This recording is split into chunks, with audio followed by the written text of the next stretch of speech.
Acho que vai dar sim. Bactéria, a gente vai ver que as bactérias elas causam doenças, mas não é só isso.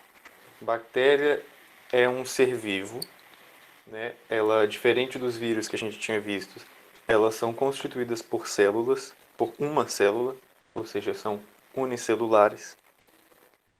São considerados sim seres vivos, né? Lembra que teve aquele debate se vírus é ser vivo ou não, mas a gente, né, ele não tem célula, o vírus não tem célula, o vírus não tem metabolismo próprio, mas a bactéria tem. A bactéria tem uma célula, né, são unicelulares, só que a sua célula ela não é muito muito desenvolvida, não é desenvolvida, complexa, ela é bem simplesinha, né, que é o que a gente chama de procariontes. É uma célula procarionte. O que significa isso? É uma célula que, diferente do que a gente. Não sei se vocês já viram com a Carol, mas diferente das células do nosso corpo, elas não têm um núcleo bem definidinho. Elas têm o núcleo, né? O material genético, ele fica todo espalhado. Isso, então você já sabe. Ele fica todo espalhado lá dentro, não é bem definido, não tem organelas membranosas, que também não sei se vocês viram, deve ter visto já com a Carol. Retículo endoplasmático rugoso, complexo de Golgi, não tem nada disso.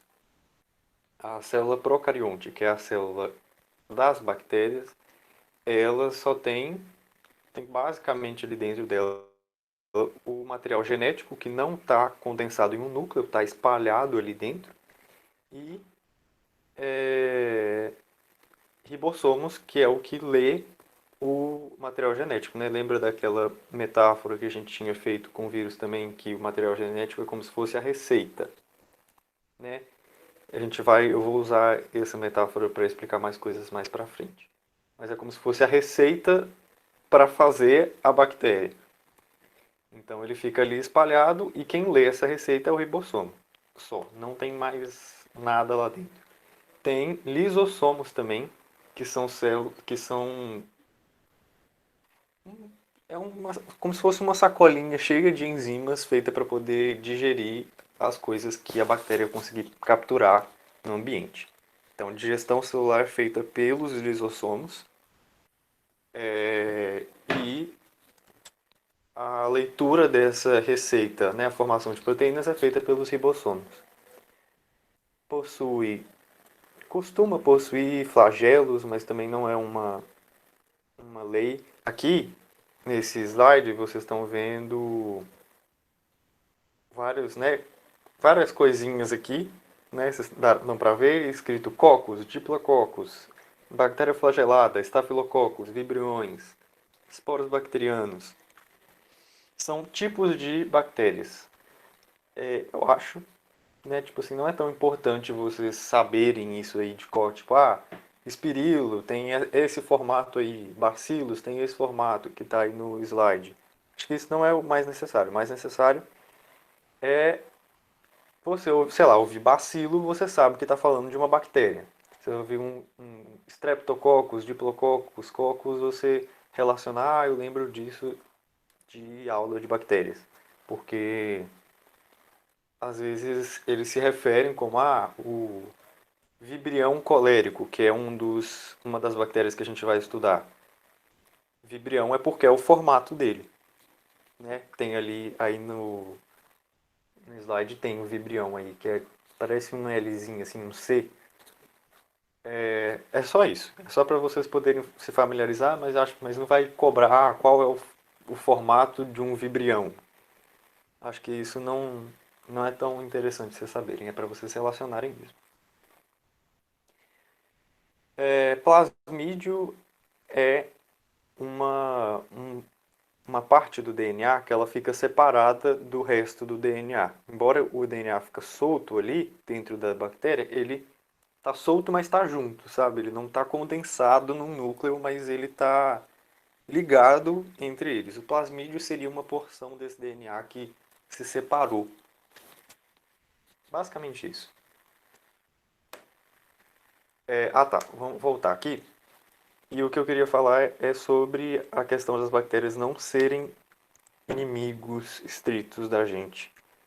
Porque às vezes a gente pensa em bactérias e relaciona com bacteriose, mas a gente tem que lembrar, e isso cai bastante, sim, que as bactérias estão presentes na nossa vida muito e são muito benefícios, trazem muitos benefícios para a gente. Existem inúmeras bactérias dentro do nosso trato digestivo, no nosso intestino, no nosso estômago, várias bactérias e elas nos ajudam a fazer digestão. Elas ajudam a digerir os nossos alimentos. Então elas são muito importantes. Quem não tem, né, por algum motivo, às vezes uma pessoa por abuso de antibiótico, a gente vai ver isso também, antibiótico seria um remédio que funciona só para as bactérias. Um abuso de antibiótico pode acabar matando as bactérias do trato intestinal e pode causar problemas sérios para a pessoa. Que mais? Bactéria, quando a gente toma um Yakult e tem lá é, lactobacilos vivos, são bactérias que ajudam na nossa digestão. Por que uma vaca come grama e a vaca consegue obter energia ali, se engordar, e a gente come salada, a gente não engorda porque come salada? Porque a vaca tem dentro dela bactérias que conseguem digerir, ajudam ela a digerir a celulose, que é o carboidrato das plantas. A gente não tem. Então, quando a gente come uma folha, come um alface, a gente não consegue absorver o carboidrato do alface. A gente absorve os nutrientes e tudo. Aí, a gente está em sintonia. É bom que aí vocês vão relacionando com as coisas. É só para vocês entenderem que elas não são os inimigos da gente. A gente vai ver as bacterioses, mas muitas vezes eles vão te mostrar. Vocês têm que saber que elas nos ajudam em muitas coisas. Elas são amplamente utilizadas na culinária para fazer queijo, bastante. Para fazer bebidas alcoólicas também. Tudo. Bactéria é presente em todo lugar. Mas algumas delas causam doenças. E é nisso que a gente vai focar aqui hoje. Então a gente vai ver, antes de ver as doenças, a gente vai ver os tipos de reprodução das bactérias. O tipo de reprodução mais simples, né, seria bipartição. Na bipartição, vocês vão ver com a Carol também mitose, meiose, seria uma mitose. A bactéria se divide ali em dois, simplesmente. O material genético ali, que nessa imagem aí ele está condensadinho, né, como se fosse um núcleo, mas ele não é muito bem um núcleo, não. O material genético vai se dividir em dois e depois disso a própria bactéria vai se dividir em dois. Vai formar duas bactérias idênticas à bactéria original. Bipartição. Bipartição, partir em dois. Pronto. Essa é um tipo de reprodução assexuada que a gente fala, né? Ou seja, não tem compartilhamento de material genético. Então as duas células filhas vão ser idênticas à célula mãe. É como se fosse formar dois clones. Ela vai fazer um clone dela ali e no final vai ter duas idênticas. Não tem variabilidade genética. A gente vai ver também mais em evolução que a variabilidade genética ela é muito importante para a evolução dos seres vivos, todos, inclusive nós. Então, e a variabilidade genética só acontece por reprodução sexuada. A sexuada não tem variabilidade genética, não tem compartilhamento de DNA. Então, voltando na metáfora da receita, só está copiando uma receita e fazendo duas receitas. Quando numa reprodução sexuada, que a gente vai ver mais para frente, duas bactérias se juntam e elas compartilham ali as receitas, pegam um pouquinho da receita da outra. É basicamente isso. É um tipo de reprodução mais rápida, mas, igual eu falei, não tem tanta contribuição para a evolução da bactéria assim. Simples. Não tem muito mistério, não precisa ficar sabendo fases de cada da reprodução por bipartição, não. Agora a gente vai ver mais dois tipos, e esses dois tipos de reprodução são tipos de reprodução sexuados, né? Tem compartilhamento, tem mudança ali no DNA da bactéria, que é a conjugação e a transformação.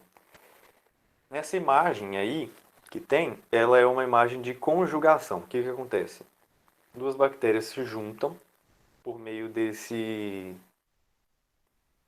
dessa ponte citoplasmática que a gente fala, que é essa pontezinha mesmo entre elas formam essa ponte e por essa ponte elas compartilham DNA, elas compartilham a receita delas. Então, é basicamente isso, duas bactérias com um gene diferente, né, com um material genético diferente ali, algumas características diferentes, elas conversam por meio dessa ponte e se modificam. Então, a partir dessa ponte, uma bactéria vai passar partes dessa receita para outra e a outra bactéria vai incorporar essa parte da receita à receita dela. Então, ela vai sofrer uma modificação, vai ter uma outra receita. E isso contribui para a evolução. Vai mudar algumas características da bactéria e aí depende, né, da característica que vai ser herdada. Mas é basicamente isso. Elas vão compartilhar ali entre elas material genético e vão se modificar a partir disso. Na transformação é um pouquinho diferente. A bactéria ela absorve o material genético do ambiente. Então, a bactéria achou um pedaço de uma receita de outra bactéria que morreu na rua. Aí ela vai, pega esse pedaço de receita e incorpora a receita dela. Não tem essa união entre duas bactérias, é basicamente isso, ela absorve o material genético do ambiente proveniente, provavelmente, né, muitas vezes, de outras bactérias que morreram ali. Então ela simplesmente absorve e a partir desse momento o material genético dela é um pouco diferente. Nada se perde, tudo se transforma. Exatamente. Se transformou ali a partir da morte de outra. Então é isso, né? É um pouquinho diferente daquilo que a gente vê como reprodução, porque a gente imagina, às vezes, reprodução, né, com seres multicelulares, reprodução sexuada, um se junta com o outro para formar mais um. Nesse tipo de reprodução que a gente está falando aqui, não é uma formação de mais um, há a mudança na genética, a mudança no material genético de uma, entendeu? É basicamente isso. Quando tem formação de mais um, é a bipartição. Nesses aí é a mudança do material genético. E quando muda o material genético, muda a bactéria. A bactéria passa a ter características diferentes. E é isso. Se vocês tiverem dúvida, vai mandando aí no chat. Existe mais um tipo de, de reprodução sexuada de bactérias. E esse a gente precisa daqueles conhecimentos que a gente teve sobre reprodução de vírus. Chama transdução. Eu acho que esses nomes são importantes vocês saberem, sim. Às vezes é meio chato, mas vocês vão ver várias vezes e vocês vão entender. Na transdução, vocês lembram que o vírus, ele vai ali, presta atenção bem na imagem, nas cores da imagem, que vai ficar mais fácil para vocês entenderem. O vírus, o bacteriófago, né, que se alimenta de bactérias, o vírus bacteriófago ele vai colocar o seu material genético dentro da bactéria. A bactéria vai confundir o material genético do vírus com o material genético dela. E a partir daquele momento ela vai começar a produzir outros vírus ali, vai ler a receita do vírus e vai produzir outros vírus. Acontece que, igual aí nessa terceira bactéria que vocês estão vendo aí, pode ser que dentro de um vírus, né, dentro de um capsídeo, dessa cápsula de proteína do vírus, entre parte do material genético de uma bactéria. Não só, olha ali, você vai ver que o material genético na primeira imagem do vírus é o mais rosa, transparente, e o da bactéria é o vermelho mais forte. Ali, na terceira imagem, você vai ver que alguns vírus têm dentro dele o material genético vermelho, que é o da bactéria, outros têm o rosa mais clarinho, que é o do próprio vírus, né, que foi multiplicado ali, e um outro ali que tem metade de um, metade de outro. Isso pode acontecer. Não é o propósito do vírus não é fazer isso, né? O propósito do vírus ali é se multiplicar só ele, mas acontece às vezes de multiplicar também o DNA da bactéria e aí o vírus vai carregar dentro dele o DNA da bactéria que ele usou como hospedeira. Tá dando para entender? É meio confuso, mas espero que esteja.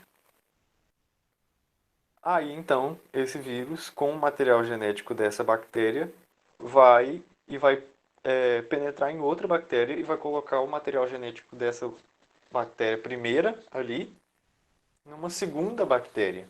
E aí essa bactéria, ao invés de ser... E aí vai ser incorporado ao DNA da outra bactéria.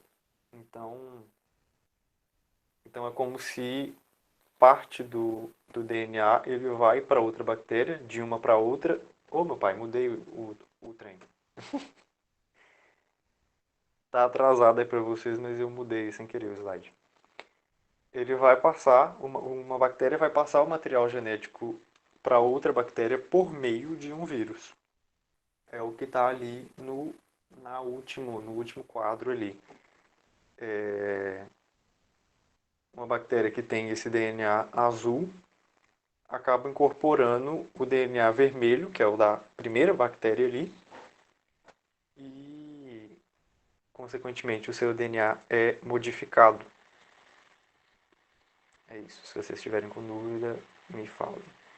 Também, esse é um método de reprodução sexuada porque há compartilhamento de DNA entre duas bactérias por meio de um vírus. Então, tem variabilidade genética, contribui para a evolução. Isso aqui, esse próximo slide, a gente vai falar um pouquinho daquilo que eu já falei sobre a importância das bactérias, que nem sempre elas são maléficas, elas são causadoras de doenças para a gente, muitas vezes elas são muito importantes. Coloquei alguns exemplos que eu já falei para vocês, né, no caso que é o da digestão, as bactérias que ficam no nosso intestino, que é o caso dos animais ruminantes, como a vaca, que tem ali bactérias que ajudam a digerir a celulose.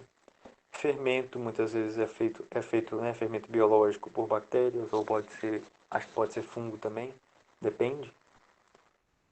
Plantações, elas ajudam a fixar o nitrogênio para poder, que é tipo um adubo para as plantas, né? Então, muito importantes para as plantações, as bactérias. E fermentação. A gente vai ver também nesse quadro aí, esse quadro é importante. Existem vários tipos de bactérias com vários tipos de respiração diferente, com várias formas de se alimentar, de arrumar alimento. Existem até bactérias autotróficas, igual as plantas que fazem fotossíntese ou quimiossíntese. A gente vai ver isso mais pra frente, esses processos. Também não sei se vai ser cocarol, nem lembro mais. Ou elas podem ser heterotróficas, que elas vão respirar, elas vão, elas vão né, precisar de buscar alimentos fora e ali na respiração, que pode ser aeróbia, ou seja, com presença de oxigênio ou anaeróbio, que não precisa de oxigênio. Isso tá presente em tantas coisas, tipo assim, cada tipo de bactéria aí que está nessa tabela, cada uma tem uma função importante que a gente vai ver em várias coisas. Em várias situações diferentes da vida a gente vai encontrar vários tipos diferentes de bactérias. Algumas vezes podem ser nocivas para a gente. Mas a gente vai ver um caso específico em que essas características vão fazer toda a diferença na doença, por exemplo. Ficou confuso. Eu sei que ficou confuso, mas não precisa. Essa parte vocês não precisam saber direitinho cada coisa, não. É só para vocês terem um panorama mais geral das bactérias. Falar sobre antibióticos antes da gente entrar. Geralmente, provavelmente, todas as bacterioses, todas as doenças bacterianas, elas vão ser tratadas como antibiótico. O antibiótico, né, pode ser várias coisas, pode ser um fungo ou pode ser uma droga mesmo. Os antibióticos, eles podem matar as bactérias ou impedir com que elas se reproduzam. É assim que eles agem. O antibiótico ele foi descoberto por acaso. Acho que vocês já devem ter ouvido a história da penicilina, que era um cientista que ele estava cultivando bactérias ali para estudar e um dia ele chegou e as colônias, as bactérias que ele estava cultivando ali para estudar morreram por causa de um fungo. E esse fungo, e aí tipo assim, foi por acidente, né? Porque ele não queria que isso acontecesse. Ele falou, ué, se esse fungo mata a bactéria, a gente pode usar isso para matar, para acabar com doenças, para curar doenças. E assim foi criada a penicilina e foi descoberto os antibióticos. Existem vários antibióticos. A penicilina é um tipo de antibiótico só. Coisa importante sobre os antibióticos: eles são eficientes apenas contra bactérias. Não existe antibiótico para virose, nem para verme. Não, antibiótico ele serve para matar a bactéria, para combater bacterioses. Só. Um outro problema sério sobre antibióticos que a gente tem que ver é os que não terminam o tratamento com antibióticos totalmente. O que acontece? Você já deve ter ouvido falar sobre superbactérias. Vou só falar um pouquinho sobre isso. A pessoa está com uma doença e ela começa a tomar um antibiótico para tratar essa doença, uma doença bacteriana. O antibiótico ele vai começar a fazer efeito e vai começar a melhorar os sintomas da pessoa. Só que a pessoa não segue a risca ali o que o médico mandou ela fazer, tomar 6 dias de antibiótico. No terceiro dia ela está bem, ela para de tomar. O que acontece? Dentro do organismo dessa pessoa vão restar apenas umas bactérias muito resistentes àquele antibiótico. A maioria das bactérias que são fraquinhas vão ter morrido ali nos primeiros dias, mas podem acontecer de ter algumas bactérias que são mais resistentes. Se a pessoa não continua o tratamento até o final, ela para quando melhora os sintomas, né? Essas bactérias resistentes, elas vão continuar ali e elas vão se reproduzir por bipartição, vão se reproduzir, vão compartilhar material genético entre elas, e aí você vai criar, é o que a gente chama de superbactéria, vai criar uma bactéria que é muito resistente, então a doença vai voltar e ela vai voltar muito mais forte, muito mais difícil de ser tratado, porque o primeiro antibiótico que você usou não vai ser mais eficaz, porque só sobraram as resistentes. Só sobraram as bactérias mais fortes, que você não terminou o tratamento para poder matar elas também. Então, aí você tem uma doença só com um tipo de bactéria que é mais resistente ao antibiótico e você vai ter que usar um antibiótico mais forte, mais potente para poder combater essas bactérias. Isso pode causar um problema muito grave, né? Um uso crônico aí várias vezes de antibiótico pode causar isso. É um problema sério, porque às vezes até mesmo um antibiótico mais forte não pode não ser eficaz, pode não ter efeito. Então, uma doença que poderia ser facilmente tratada ali com o antibiótico certinho vai causar um problema muito grave. Então, é isso que eu quis colocar aqui com superbactérias e complicações a respeito do uso inadequado. Tudo certo, né? Com bactérias, eu acabei a parte de bactérias, vamos entrar em bacteriose já. Se vocês tiverem alguma dúvida, falem agora ou calem-se para sempre.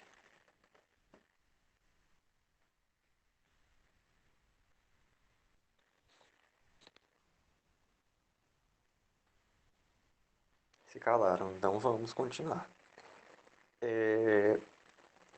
Eu acho mesmo que a gente vai conseguir acabar bacteriose semana que vem.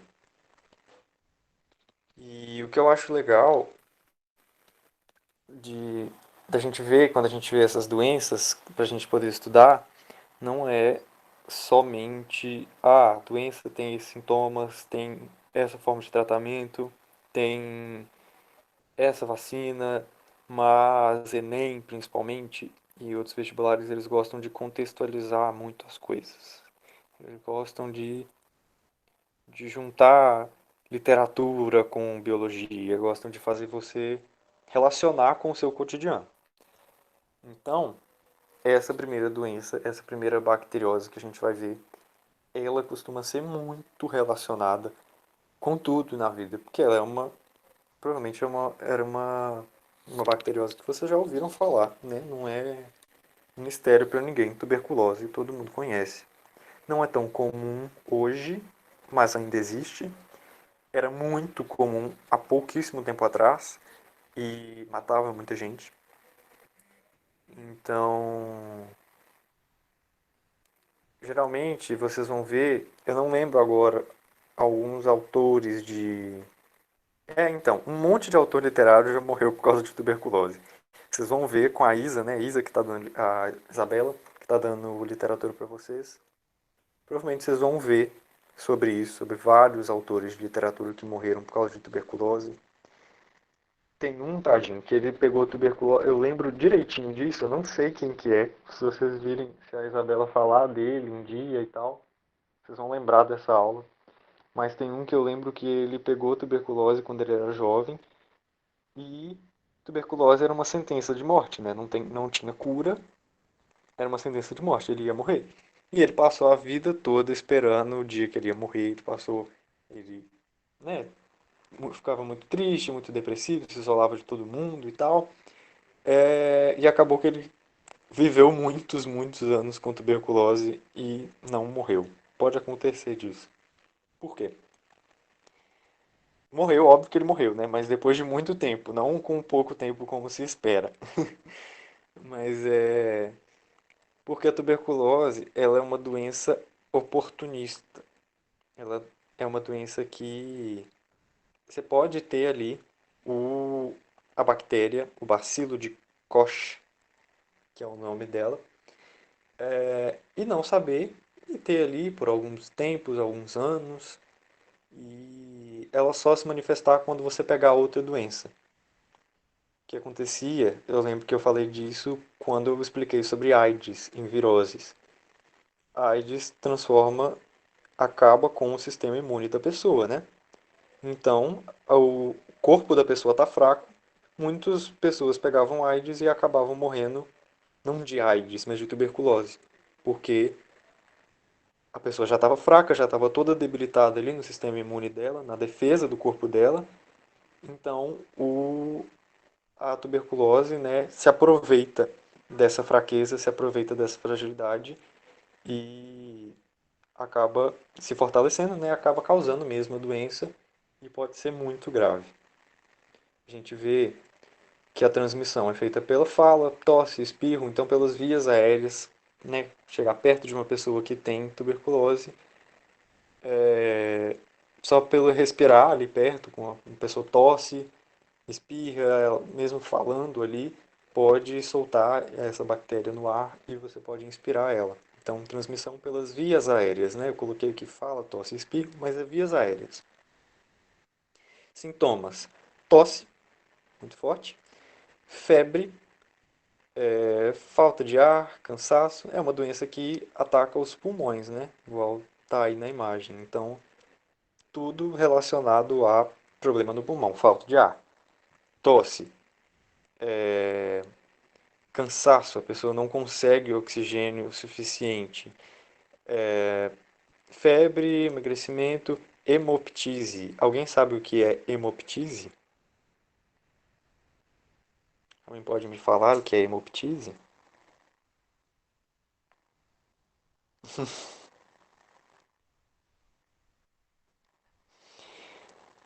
Ninguém sabe?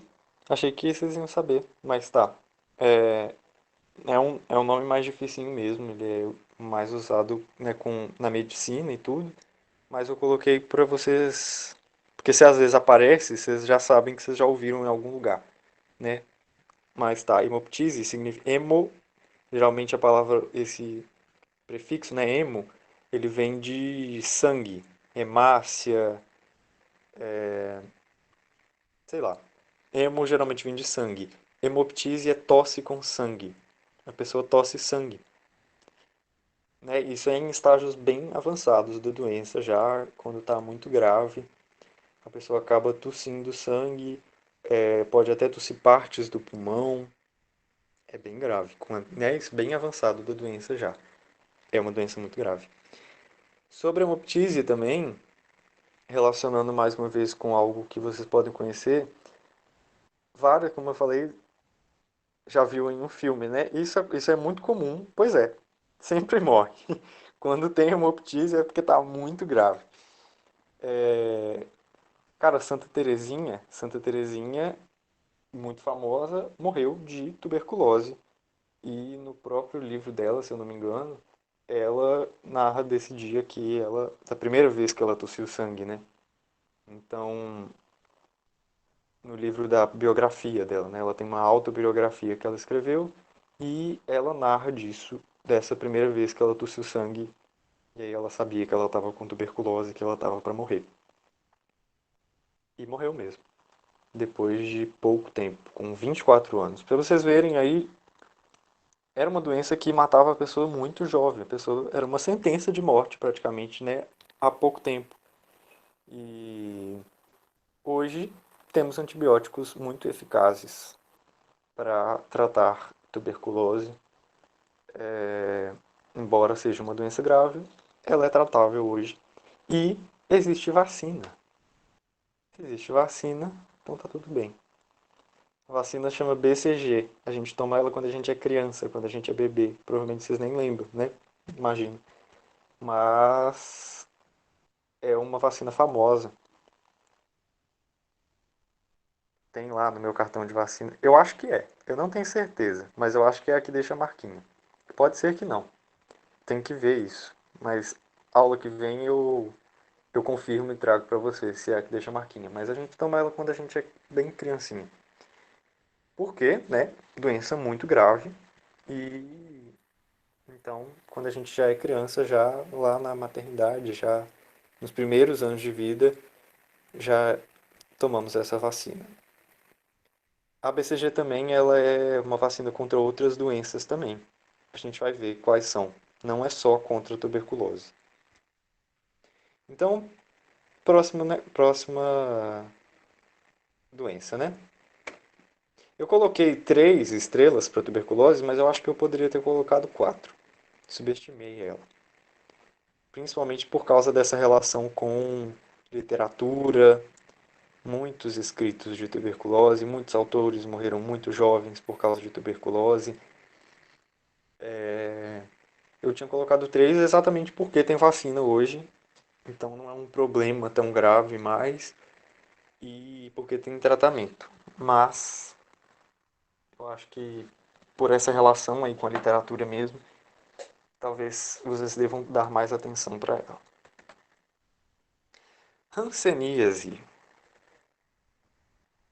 Hanseníase é a famosa lepra, que é uma doença muito antiga, né? A gente vê que, cara, na Bíblia fala de hanseníase, então, tipo, mais... A Bíblia foi escrita há 2000 anos atrás. E, né, o Novo Testamento, o Antigo Testamento, se eu não me engano, há uns 6.000 anos atrás. E no Antigo Testamento já falava sobre hanseníase. Então, lepra, uma doença muito antiga e que, se eu não me engano, a cura para lepra só foi desenvolvida há tipo 60, 50 anos atrás. Muito pouco tempo. Uma doença muito antiga e uma doença muito séria que causava muitos problemas. O que os relatos, né, mais antigos assim que a gente tem mais famosos são os relatos da própria Bíblia, né? A pessoa que pegava lepra, ela era excluída da sociedade totalmente. Ela não podia ficar mais na cidade porque todo mundo tinha medo de pegar a lepra, né? Não simplesmente, sei lá, por um preconceito, mas porque é uma doença muito contagiosa. E é uma doença que causa graves danos para a pessoa. Então, Antigamente, quem pegava lepra era totalmente excluído da sociedade, é uma doença muito grave. O que acontece? O que a lepra faz? A lepra, né, é uma bactéria que ela causa, a gente vai ver aí nessa imagem, é uma pessoa com feridas causadas pela lepra. Cara, não sei. Não sei. Mas bom vocês irem relacionando. Depois eu vejo também. Mas eu não faço ideia se o aleijadinho tinha lepra. Tinha hanseníase, né? Hanseníase é o nome atual dela. Se eu não me engano, ela tem esse nome por causa da bactéria que causa ela. É, por causa da bactéria e porque o nome lepra foi muito estigmatizado, né? Com tanto tempo ali, muito preconceito em cima do nome. Então, hoje em dia a gente fala hanseníase, a gente não fala mais lepra. Ela não está erradicada, ainda existe a lepra por aí, mas ela é menos comum do que era tão comum, né, antigamente e tudo mais. Voltando para os sintomas, né, para a sintomatologia da doença, ela é uma doença que, principalmente nas extremidades do corpo, nos dedos, aí ó, boa. Não, vocês são muito proativos. Caraca. É, tá. Pode ser, então, vamos, uma doença que o deformou. Vamos ver por que é essa deformação da lepra. Tá vendo aí nessa imagem, a pessoa está com os dedos todos encurtados. A lepra, ela vai praticamente, né, a hanseníase, vamos usar o nome certo. A hanseníase, ela vai comendo a pessoa, a pele da pessoa ali, os músculos, ela vai, primeiro começa com uma perda de sensibilidade, principalmente nas extremidades do corpo, mas não somente nas extremidades, né? É uma perda de sensibilidade, a pessoa para de sentir dor, para de sentir frio, calor nessas áreas. Depois de um tempo, aqui também coloquei formigamento, né, principalmente no início. Depois de um tempo, começam a aparecer manchas brancas na pele, nesses locais em que há perda de sensibilidade, e o tecido ali começa a necrosar. Então é como se ela fosse comendo ali mesmo a pele da pessoa, comendo ali o tecido, principalmente nas extremidades. Por isso que fala que fica deformado, igual vocês veem aí no dedo. Fica com essas feridas, fica com essas marcas, né? Isso é não tem volta, né? Acabou ali, foi deteriorando, foi necrosando a pele, não tem como voltar. Mas se como hoje, né, antigamente, né, que isso acontecia. Então, eu acho, imagino que não dói porque perde a sensibilidade, igual eu falei, né? Antes de começar a necrosar, você perde a sensibilidade. Eu imagino que não tenha tanta dor, não, por causa disso. Mas pode ser que tenha algum tipo de dor vindo de outro lugar, não sei. Não tenho certeza quanto a isso, mas lembra isso. Perde a sensibilidade dessa área, depois, né, tem formigamento, dormência, perde, para de sentir dor naquele lugar, para de sentir frio, calor, tudo. Começa a aparecer manchas brancas e depois essas manchas brancas começam a necrosar. Necrosar é morrer, as células começam a morrer. Se vocês não sabem, necrose é isso, é quando geralmente para de chegar sangue, motivo, um tecido, uma parte do corpo ali começa a morrer. E aí morreu, essa parte, né, esse tecido morreu, não tem volta, não cresce de novo o dedo, não cresce de novo a parte lesada. O que acontece hoje é que geralmente a pessoa descobre a lepra antes de chegar nesse estágio. Então, se a pessoa pegar hanseníase, ela já percebe a partir dessas dormências, a partir da pele branca, dessas manchas, consegue buscar tratamento e é isso. Não chega a ter essas feridas aí, não. Normalmente, né? Óbvio que pode acontecer. Há tratamento e cura. Geralmente, eu não estou falando de tratamento para as doenças, não falei muito de tratamento para tuberculose e tal, Porque o tratamento é com antibiótico. E aí não vale a pena ficar falando o nome do antibiótico específico que ajuda a tratar tuberculose, que ajuda a tratar a hanseníase. É antibiótico. Existe tratamento, existe cura, né? Não só tratamento, mas cura. Se não chegar a ter essa necrose, essas feridas aí, volta ali ao normal, né? E existe vacina, e a vacina é a BCG, a mesma vacina da tuberculose. Então, é isso. A BCG acho que tem mais um, mas tem mais uma bacteriose, que a gente vai falar mais pra frente, que a BCG previne, né? Cadê o... Já tá na hora, né, da próxima aula, deixa eu ver aqui.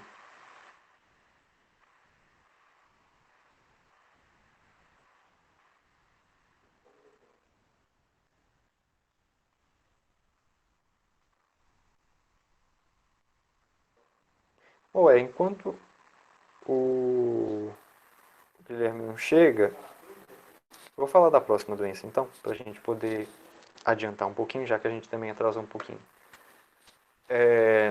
Difteria. Difteria, não lembro de cair, não. Acho que eu nunca vi cair. Por isso que eu coloquei 2 estrelas. Mas não é uma doença muito difícil, não. Não tem muitos detalhes sobre difteria pra gente ver, não. Ela é uma doença que é caracterizada por inflamação na garganta, dor de garganta, e essas placas bem bonitas que a gente está vendo aí no fundo da garganta. Ela é formada por essas bactérias. Então, principalmente, eu acho que o principal aí da difteria são essas placas e dor de garganta. Então, vai causar também febre, cansaço, palidez, inflamação da garganta.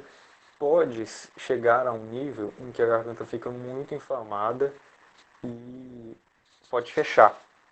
Isso seria um caso grave, um caso muito grave, né? Da garganta fechar, impedir a passagem de ar por causa dessa inflamação, desse inchaço causado por essa bactéria. Transmissão, contato direto, né? Beijo, é, contato direto mesmo, e pelas vias aéreas, pela respiração, tosse, qualquer coisa assim, pode transmitir. Tratamento, igual a gente falou, basicamente com antibiótico ou tratando os sintomas, remédio anti-inflamatório ou algo do tipo. Vacina, temos vacina. Tríplice viral. Tríplice viral, ela previne contra a difteria, que é essa aqui, que a gente está vendo, contra a coqueluche, que é a próxima, e contra tétano. Tríplice viral, né? Ó, tríplice, ó, eu coloquei, agora que eu vi que eu coloquei tríplice viral, mas era para ser tríplice bacteriana. Perdão, vou trocar antes de postar lá no Classroom. Mas é isso, tríplice bacteriana, que previne contra difteria, coqueluche e tétano.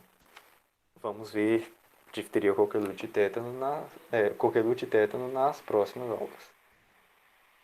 Então é isso. Vou terminar aqui enquanto. Acho que o Guilherme não chegou mesmo. Não sei se ele não vai vir ou o quê. Mas aproveitem o intervalo aí. Qualquer coisa ele vai falar. Vou interromper a gravação.